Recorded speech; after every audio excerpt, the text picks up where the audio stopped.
বন্ধুরা, আপনারা যদি বিরাট কোহলিকে বিশ্বসেরা খেলোয়াড় মনে করে থাকেন তাহলে আজকের ভিডিওতে লাইক করতে ভুলবেন না। বন্ধুরা, ভারতীয় দলের কাছে সেমিফাইনাল ম্যাচ হেরে কেঁদে ফেলে অস্ট্রেলিয়ার অধিনায়ক স্টিফেন স্মিথ। তারপর তিনি বিরাট কোহলি ও ভারতীয় দলকে নিয়ে এমন কিছু বলল, শোনার পর অবাক হয়ে গিয়েছে পুরো ক্রিকেট বিশ্ব।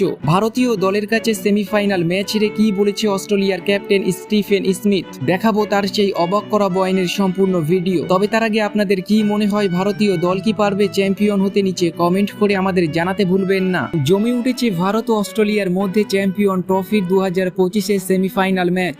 দুবাইয়ের আন্তর্জাতিক ক্রিকেট স্টেডিয়ামে টসে জিতে প্রথমে ব্যাট করার সিদ্ধান্ত নিয়েছেন অস্ট্রেলিয়ার অধিনায়ক স্টিভেন স্মিথ। টানা 14 বার টসে হারলেন ক্যাপ্টেন রোহিত শর্মা। আজ টসে জিতে প্রথমে ব্যাট করতে এসে পাওয়ার প্লের ভিতরেই দুটি উইকেট হারিয়ে ফেলে অস্ট্রেলিয়া। 9 বল খেলে একটিও রান না বানিয়ে প্যাভিলিয়নে ফেরেন কোপার কলোনি। যদিও শুরুতেই ভারতকে চাপে ফেলে দেন ট্রাভিস হেড। 33 বলে 5টি 4 ও 2টি ছক্কার বিনিময়ে 39 রান করেন ট্রাভিস হেড। ক্যারিয়ারের তৃতীয় ম্যাচ খেলা বরুণ চক্রবর্তী ট্রাভিস হেডকে প্যাভিলিয়নে ফেরান। তবে বড় ম্যাচে রান করেছেন স্টিভেন স্মিথ। 96 বলে 4টি 4 ও একটি ছক্কার বিনিময়ে 73 রান করেছেন তিনি। মিডল অর্ডারে রান পেয়েছেন লাবুসেনো। 36 বলে 2টি 4 ও একটি ছক্কার বিনিময়ে 29 রান করেন তিনি। যদিও জশ ইংলিশ আজকের ম্যাচে রান করতে পারেননি। 12 বলে 11 রান করে প্যাভিলিয়নে ফেরেন তিনি। আজকের ম্যাচে অ্যালেক্স ক্যারি 57 বলে 8টি 4 ও একটি ছক্কার বিনিময়ে 61 রান করেন তিনি। 264 রানে শেষ হয়েছে অস্ট্রেলিয়া দলের ব্যাটিং। ভারতীয় দলের হয়ে সর্বাধিক 3টি উইকেট নিয়েছেন মোহাম্মদ শামি। 2টি করে উইকেট নিয়েছেন রবীন্দ্র জাদেজা ও বরুণ চক্রবর্তী। এছাড়া একটি উইকেট নিয়েছেন হার্দিক পান্ডিয়া ও অক্ষর প্যাটেল। এই রান তাড়া করতে নেমে ভারতীয় দলের শুরুটা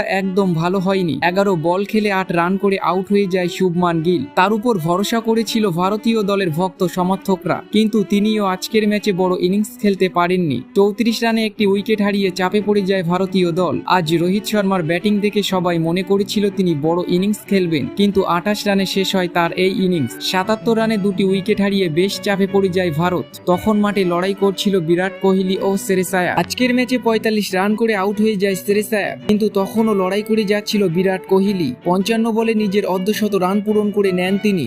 আজকের ম্যাচে 27 রান করে প্যাভিলিয়নে ফিরে যায় অক্ষর প্যাটেল। তখনও মাঠে লড়াই করে যাচ্ছিল বিরাট কোহলি, কিন্তু 84 রানের বেশি করতে পারেননি তিনি। 235 রানে 5টি উইকেট হারিয়ে ফেলে ভারতীয় দল। তখন মাঠে লড়াই করে যাচ্ছিল KL রাহুল ও হার্দিক পান্ডিয়া। আজকের এই ম্যাচটি অনেক রোমাঞ্চকর হয়ে উঠেছিল, কারণ এই ম্যাচটি জেতার জন্য 31 বলে 30 রান দরকার ছিল।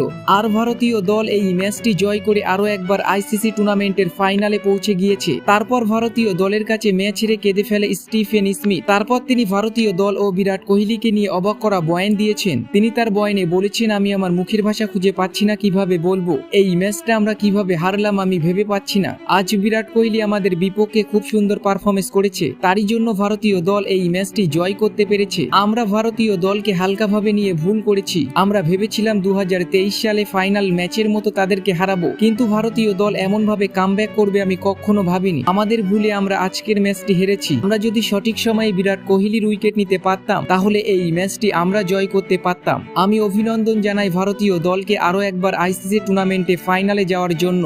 তো বন্ধুরা, আপনাদের কেমন লাগলো স্টিফেন স্মিথের এই বয়ান? নিচে কমেন্ট করে আমাদের জানাতে ভুলবেন না।